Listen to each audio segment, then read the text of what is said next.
na ito ay gumawa ng mga content para makapanirang puri kung wala pong nasa likuran nila o nagbabayad sa kanila. No, ako hindi ko naman nila lahat, no.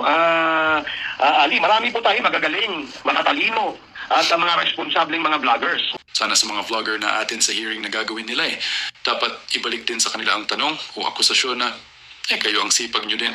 Mag-hearing kahit ang taong bayan sa angsawa na sa kaka-hearing nyo.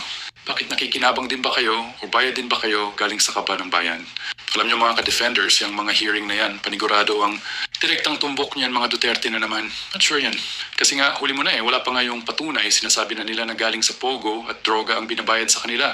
Kaya masipag gumawa ng video as in nakakatawa kapag sila gumawa ng akusasyon. Okay lang, lalo na patungkol sa mga Duterte at ngayon sa mga vlogger na naman, wala pang ang hearing sa patungkol sa mga akusasyon. Pero heto siya nag-aakusa sa mga vlogger na nakikinabang sa droga at Pogo. Ano na ang nangyayari sa bansa natin, pati pa ba freedom of expression natin pinipigilan na, tapos sila kapag nag-aakusa okay lang. Nag-aakusa ng walang proof, walang basehan, walang patunay. At dahil masipag lang gumawa ng video, dahil gusto nila kumita, tapos aakusahan ka ng isang congressman na nag-iimbestiga sa mga maling akusasyon, pero nag-aakusa sa live TV. Nasa ng delikadeza at kahihiyan. Maraming salamat, Duterte, diehard defenders, peace, and God bless.